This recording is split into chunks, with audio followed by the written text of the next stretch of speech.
고용보험법입니다. 자, 우리의 친구 고용보험법. 노무사들은 자, 이 고용보험법과 산재보험으로 먹고 사는데요. 특히 우리나라 최대 노무법인 중에 하나는 자, 산재보험만 전문으로 합니다. 산재 사건. 굉장히 부가가치가 높은 노무사의 업역 중에 하나입니다. 산재보험법은 완벽하게 아시는 게 좋겠죠. 저도 산재 많이 하고 싶습니다. 네. 고용보험법은요, 노무사가 먹거리가 있긴 있어요. 고용지원금이라든지, 행정심판 대리라든지, 이런 쪽이 있지만, 기본적으로 고용보험은 뭐부터 생각하십니까? 실업급여. 네, 자, 구직급여라고 할게요. 저도 상담할 때는 실업급여라고 해요. 구직급여라고 하면 못 알아들어요. 근데 우리는 수험이니까 제가 그런 말을 쓰면 혼나요. 글로 올라오니까. 구직급여. 제가 모르고 실업급여라는 단어를 쓰는 게 아닙니다. 구직급여. 정말로 저희 노무법인으로 상담 오는 거에 반 이상이 다 이거예요. 정말로 많습니다. 구직급여. 그러나 공인노무사는 그 어떤 사람도 구직급여 신청에 대해서는 대리를 할 수가 없어요. 그러니까 돈은 안 되지만 정말로 많은 상담이 들어온다. 이렇게 하면 실업급여 받을 수 있어요. 이렇게 하면 안 되나요? 부정수급으로 걸렸는데 어떻게 해야 되나요? 뭐 이런 것들이 정말로 많이 나옵니다. 그래서 알고 있어야 되지만 그렇게 돈이 되지는 않는 업역 중에 하나. 지금 이런 얘기 또. 이러면 또 힘 빠지니까 알아두셔야 됩니다. 정말 중요한 과목이고 시험 문제가 정말 많이 나오기 때문에 고용보험법 알아보도록 하겠습니다. 우리 7페이지 보시면요. 이거 다 제가 고용보험 홈페이지 여기 ei.go.kr에서 가져온 것들이에요. 고용보험이란 실업보험과 고용안정사업과 직업능력개발 사업을 말합니다. 자, 우리가 고용노동부잖아요. 왜 노동부라고 안 하고 고용노동부라고 했나요? 그냥 노동부 해도 되는데 우리나라는 옛날부터 노동이란 단어에 약간 두드러기가 있거든요. 노동 고용부를 해도 돼요. 왜냐하면 노동이 훨씬 더 중요하거든요. 노동법이잖아요. 근데 친기업 위험한데 친기업적인 어떤 분들이 고용을 앞으로 빼서 고용 쪽에다가 근데 실제로 모든 정부에서 가장 고용노동부에서 가장 첫 번째 목표가 취업률 올리는 거예요. 실업이 심각하잖아요. 실업률을 낮추고 취업률 올리는 거. 그래서 고용 안정에 정말 많은 돈을 투입을 하고 그 사업을 하고 있습니다. 그 보험 기금을 가지고 하겠죠. 반면에 구직급여는 어떤가요? 실제로 이제 실업의 위험으로부터 보호하는 그런 사회보험에 가깝죠. 사회보험에 가깝습니다. 사회 안전망이죠. 하지만 최근에 뉴스에 보면은 실업급여 부정수급자들이 많다 뭐 이런 뉴스들이 나오지만 외국은 더 많이 실업급여를 많이 줘요. 이거는 사회보험이라고 봐야 됩니다. 특강에서 하다니 죄송합니다. 고용보험 적용 대상 및 가입입니다. 자, 사업 및 사업장에서 가입하는 모든 사업주는 의무적으로 고용보험에 가입하여야 합니다. 1인 이상. 자, 1인 이상. 고용보험에 가입하는 사람은요, 고용보험 산재보험에 가입하는 사람은 기본적으로 근로자입니다. 디폴트 값이에요. 기본적으로 근로자만 가입을 해요. 사업주는 가입하지 않습니다. 자, 예외적으로 사업주가 가입하는 게 있어요.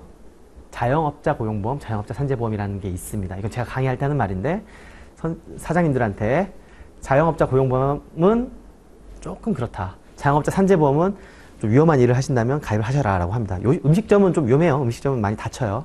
그러면 사장님들은 하셔라 라고 합니다. 기본적으로 우린 수험이니까 근로자가 가입을 한다. 그래서 한 명을 채용하는 순간 뭘 해야 되느냐. 자, 내가 카페를 창업을 했어요. 혼자 해. 1인 카페 합니다. 그러면은 고용보험, 산재보험 가입 안 해요. 내가 사업주면. 그러나 귀신같이 국민건강보험이랑 국민연금은 연락이 옵니다. 가입하라고. 걔들은 다 가입해야 돼요. 한 명을 채용하면 그때 고용산재 성립신고를 합니다. 달라요. 연금하고 국민연금, 국민건강, 그 다음에 고용산재는 가입 포인트가 다릅니다. 다른 보험이에요. 당연 적용사업과 임의 가입사업으로 구분합니다. 거의 다 당연 사업자입니다. 1인 이상. 그러나 일부 안 되는 데가 있는데요. 적용 제외 대상, 요게 많이 나와요. 적용 제외 대상, 농업, 임업, 업 중 법인이 아닌 자가 개인인데 상시 4명 이하의 근로자를 사용한다. 그러면은 이거 가입 안 시켜줘요. 그러나 원하면 신청 받아줍니다. 가구 내 고용활동 및 달리 분류되지 않은 자가소비활동, 그 다음에 건설업자 등이 아닌 자가 시공하는 총 공사금액 2천만 원 미만인 공사와 연면적 100제곱미터 이하의 건축물의 건축, 연면적 100제곱미터면은 어느 정도일까요? 연면적 100제곱미터 10 곱하기 10이겠죠? 요 정도 되는 건축물, 또 연면적 200m 이하의 건축물 대수선에 관한 공사, 소규모의 공사, 이런 것들은 해도 안 된다. 자, 보수총액 신고를 가져왔는데요. 보수총액 신고라는 게 실무적으로는 굉장히 중요합니다. 저희 같은 노무법인은 이제 급여랑 사대보험 관리를 하기 때문에 고객사에 보수총액 신고가 3월 달에 있어요. 매년 3월 15일까지 근로복지공단과 건강보험공단에 보수총액 신고를 하는데요. 보수총액 신고라는 게 뭐냐? 전년도에, 올해 2023년이죠. 2022년도 1월부터 12월까지 이 회사에 일했던 근로자들의 총 보수, 월급, 임금이라고 이렇게 할게요. 이 보수를 신고하는 거예요. 제가 말했죠. 정산한다고. 적게 냈으면 더 뜯어가고, 더 냈으면 돌려주고, 덜 냈으면 뜯어가고. 정산. 고용산재, 국민건강보험. 연금은 정산 없다. 그래서 이 세 군데다가 신고를 합니다. 아주 중요합니다. 노무법인에서 이 보수총액 신고를 해가지고 대행을 하잖아요.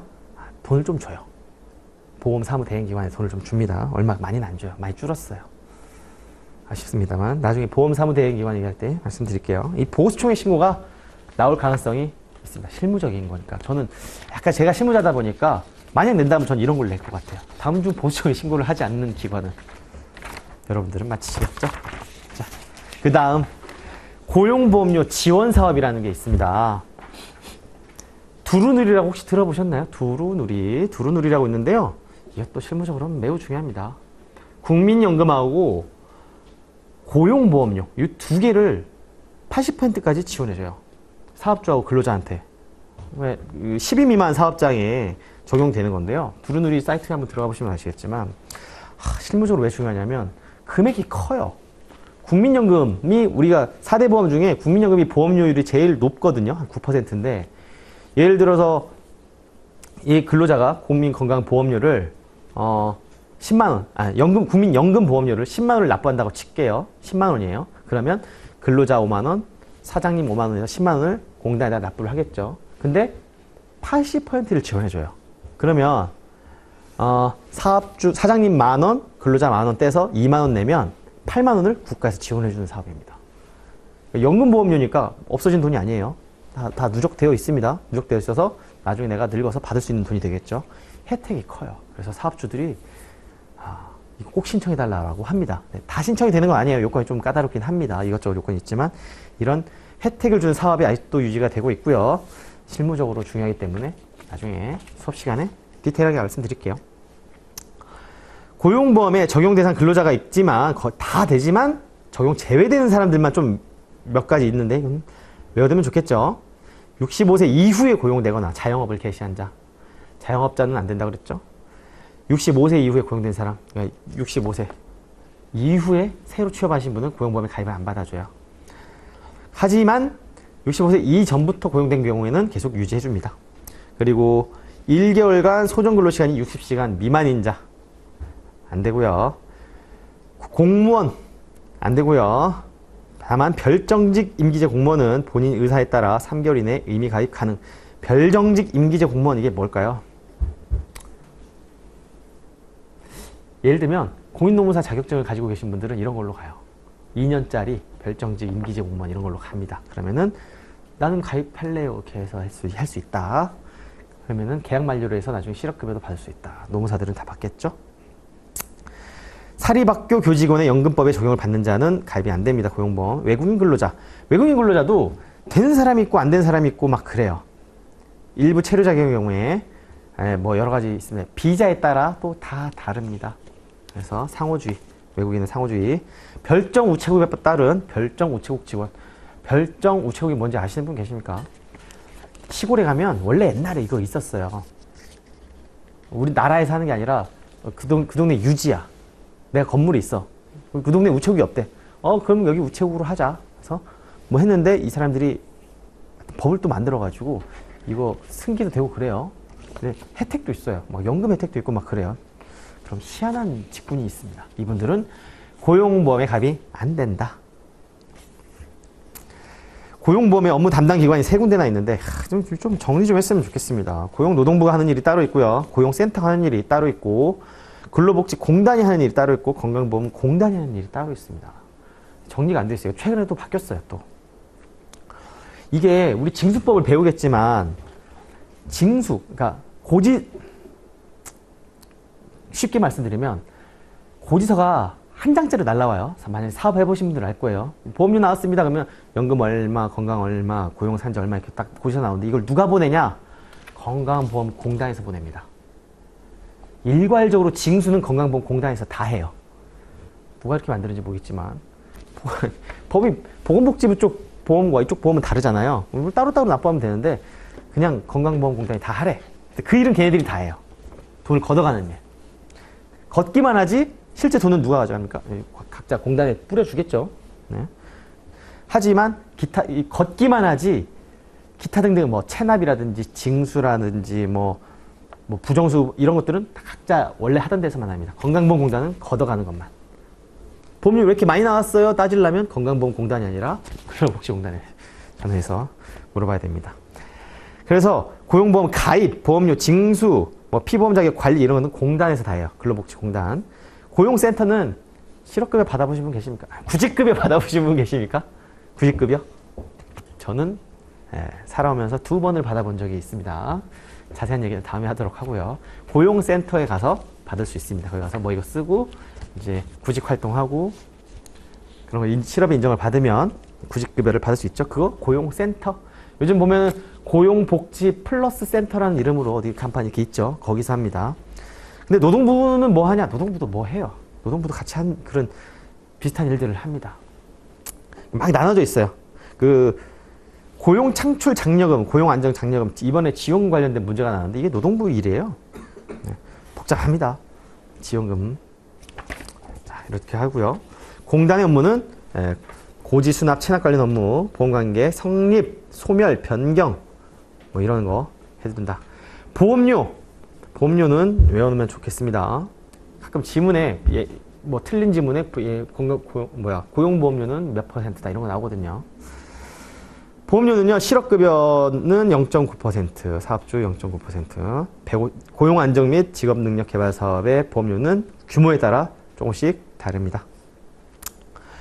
고용보험법은 이제 목차만 가져와 봤어요. 목차만. 정의는 좀 디테일을 가져와 봤고, 목차 중요한 것만 가져왔습니다. 볼게요. 고용보험법 목차입니다. 피보험자라는 각 목에 해당하는 사람을 말한다. 보험에 가입하는 사람, 피보험자라고 합니다. 어쩌고저쩌고 되는 근로자, 예술인 또는 노무 제공자입니다. 이게 예술인하고 노무 제공자가 들어오면서 법이 진짜 복잡해졌어요. 노무 제공자, 예전에는 특고라고 불렀습니다. 여러분들 1차 시험 준비 안 하셨죠? 그냥 옛날 거 보지 마세요. 아마 기출지문 보면 다 이상한 거 엄청 많을 텐데 노무 제공자가 뭐냐면 옛날에 특고라고 불리는 사람들인데 택배기사, 퀵서비스 기사나 학습지 교사나 그런 분들이 있어요. 이런 분들의 특징이 뭡니까? 캐디, 보험 판매업자, 학습지 교사, 근로기준법상 근로자로 인정받지 못한 분들이에요. 많이 다퉜습니다. 나는 근로자다. 막 대법원 가서 싸우고 많이 그랬어요. 학습지, 그런 검정펜 교사 이분들 몇 년 됐습니다. 그런데 그래요. 소송은 소송이고 이분들을 보호할 필요가 있다라고 정책적인 판단이 쓴 거죠. 고용보험이나 산재보험을 좀 가입시켜야 되는 거 아니냐. 그래서 이 사람들을 특수형태 근로종사자라는 이름을 세웠습니다. 그래서 그쪽으로 해서 고용산재보험 가입시키게 해놨어요. 반반 보험료는 반반 부담하고 이런 식으로 만들어놨는데 또 뭐가 생겼습니까? 사회가 발달하면서 플랫폼 노동자라는 우리 흔히 말하는 배민 기사님들이라든지 뭐 자전거 타고 배달하시는 분이라든지 플랫폼에서 노동을 제공하시는 분들이 굉장히 많았습니다. 특히 코로나 때문에 더 많아졌어요. 이분들이 어때요? 산재가 많았어요. 또 실업의 위험도 많고. 그래서 얘네들도 보호해야 되겠다라고 해서 는 게 바로 노무 제공자입니다. 노무 제공자로 해서 근로자는 아니지만 보호해줄 필요가 있다라는 단어를 쓴 거예요. 저는 이게 웃긴 게 IT 프리랜서도 들어갔거든요. 노무 제공자 하나로. 저는 이거는 좀 문제가 있다고 봐요. 왜냐하면 누가 봐도 근로기준법상 근로자인 사람들이 있습니다. 근로기준법상 근로자, 사용자의 종속에 대해서 임금을 목적으로 근로를 제공하는 자인데 이 이름만 IT 프리랜서라는 이름을 붙여가지고 노무 제공자로 신고를 해버리는 거죠. 그래버리면 어떻게 됩니까? 다투기가 어려워져요. 이미 분류를 그렇게 시켜놔버렸습니다. 국가가. 저는 요거는 정책적으로 좀 문제가 있다라고 보여집니다. 안타깝지만 우리는 그 수많은 노무 제공자들을 외워야 됩니다. 예술인도 봐야 됩니다. 또 그 다음에 자영업자도 봐야 됩니다. 이분들은 예외예요. 이게 기본값이 근로자라 그랬잖아요. 근로자 말고 예술인, 노무 제공자, 자영업자들은 조금씩 또 달라요. 그러니까 외울 게 더 많아지고 있습니다. 어렵습니다. 자영업자인 피보험자는요, 근로자가 50명 미만인 자영업자. 근로자가 50명이 넘어가면 자영업자라고 볼 수가 없이 그냥 그 사람은 사장님. 네. 자영업자는 50명 미만이다. 놀랐습니다. 또 하나는 예술인도 예술한다 그래서 예술인이 아니에요. 이거 좀 되게 복잡합니다. 실무적으로 들어가면. 그래서 저도 이게 좀 강의 연구를 하면서 어디까지 이제 알려드려야 할지는 제가 좀 고민이 돼요. 예술인 같은 경우 실무적으로 들어가면 말도 안 되거든요. 아무나 다 예술인이 아니에요. 내가 예술 좀 한다고 해서 예술인이 되는 게 아닙니다. 어쨌든 이직 단어 뜻을 외워야 됩니다. 이직. 내가 회사를 옮기는 게 이직이 아니에요. 내가 S사에 있다가 H사로 가는 거 이거 이직 아닙니다. 뭐냐? 끝나는 거. 고용관계가 끝나는 걸 이직이라고 해요. 이직. 이자가 이거에 분리할 때 이예요. 이. 그래서 퇴사하는 거. 잘리는 거. 네, 그만두고 나가는 거. 이게 바로 이직입니다. 문화예술 용역 계약이 끝나거나 노무 제공 계약이 끝나는 것. 비슷하겠죠. 예술인이나 노무 제공자는 그런 계약이 끝나는 걸 이직이라고 하죠. 실업. 실업이란 근로의 의사와 능력이 있음에도 불구하고 취업하지 못한 상태에 있는 것을 말한다. 실업의 인정이란 이 사람이 적극적으로 직업을 구하고 있다고 노력한다고 있는 것을 인정하는 것. 센터장이. 보수. 아주 중요한 개념입니다. 보수란 근로소득에서 대통령령으로 정하는 금품을 뺀 금액을 말합니다. 우리가 그 보수총액 신고라고 말씀드렸잖아요. 보수는요, 여러분이 받은 모든 월급을 말하는 게 아니에요. 비과세 소득을 뺀 게 바로 보수입니다. 비과세 소득이란 게 뭐냐? 세법에 나와 있는 건데요. 식대하고 차량유지비, 육아수당 이런 것들이 대표적입니다. 물론 뭐 연구수당, 뭐 기타 등등 비과세 소득이 있지만 잘 안 나오고 걔들을 뺀 것을 보수라고 해요. 소득과 보수는 다른 개념입니다. 임금이 우리가 뭐 근로기준법상 임금은 소득에 가까워요. 보수는 세법상 보수예요. 비과세, 비과세는 세금을 부과하지 않는다는 뜻이거든요. 요걸 뺀 나머지가 보수입니다. 여기다가만 세금을 내야 되니까 보충 신고를 하겠죠.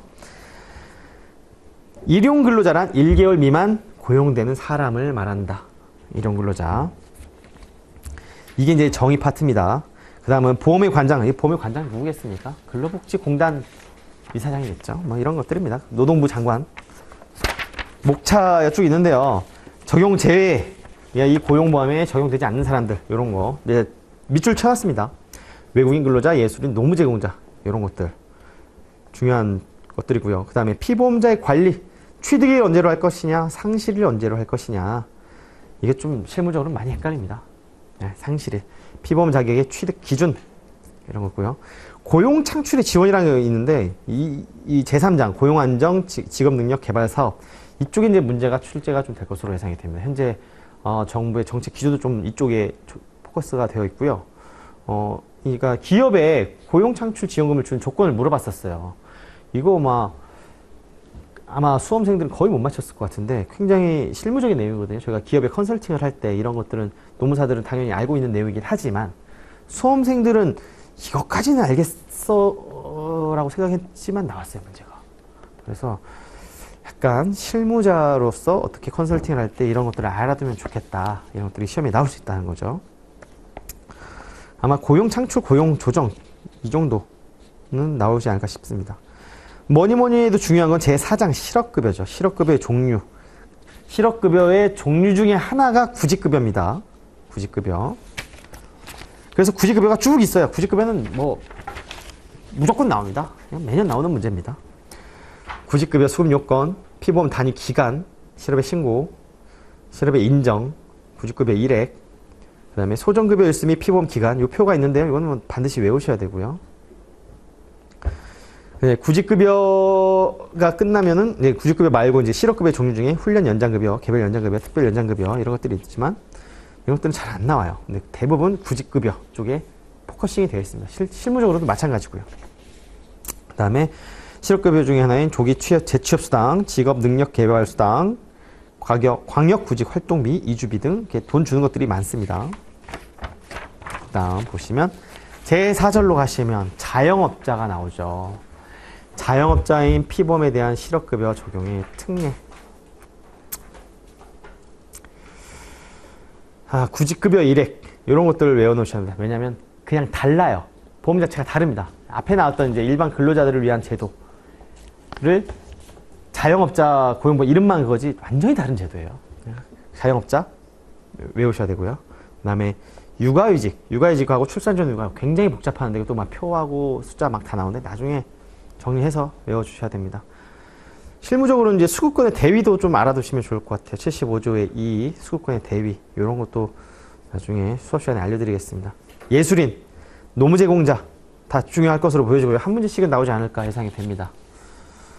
고용보험 기금, 그러니까 고용보험료를 내면 어딘가에 모아놔야 되잖아요. 그 기금을 어떻게 운영하면 될 것이냐 이런 것들, 잉여금, 손실금의 처리 이런 게 나옵니다. 심사, 재심사 제가 고용보험 심사도 가본 적이 있는데 네, 그런 것들 그 지급을 거절하는 경우가 있어요. 고용센터에 갔는데 육아휴직 급여를 청구하러 갔었는데 육아휴직 급여가 계산이 잘못됐대요. 아니 내가 월급이 그거죠. 육아휴직 급여가 이제 통상임금으로 두도록 돼 있는데 월급이 내가 이만큼인데 왜 통상임금이 이거밖에 안 돼요? 그랬더니 센터에 갔더니 담당자가 너네 회사의 통상임금은 이래. 네가 그걸 어떻게 알지? 우리 회사에 단체 협약이 그렇게 돼 있다는 걸. 일방적으로 육아휴직 급여를 삭감을 한 거예요. 제가 유학 갈 때. 그래가지고 또 나름 그때 수험생이었으니까 공부 열심히 해가지고 이의 신청했죠. 그래서 심사위원회 갔다 왔더니 그때 원복 받았어요. 받긴 했습니다만 그런 절차들. 이게 사실상 뭐 좀 더 실무적으로 보면 심사나 재심사나 내부적으로 심사하는 거거든요. 웬만하면 안 뒤집혀요. 웬만하면 안 뒤집힙니다. 그래서 쉽지는 않지만 어쨌든 절차는 다 있습니다. 뭐 보정, 각하, 원처분, 집행정지 비슷한 내용들이지만 그렇게 막 딱 보면 아실 수 있을 만한 내용들일 거예요. 만약에 행정쟁송법 같은 거를 지금 2차 때 공부하시게 되니까 그러면 겹치는 내용들이 있습니다. 지금 보면 많이 어렵지만 나중에 보면 그렇게 어렵지는 않을 것 같습니다.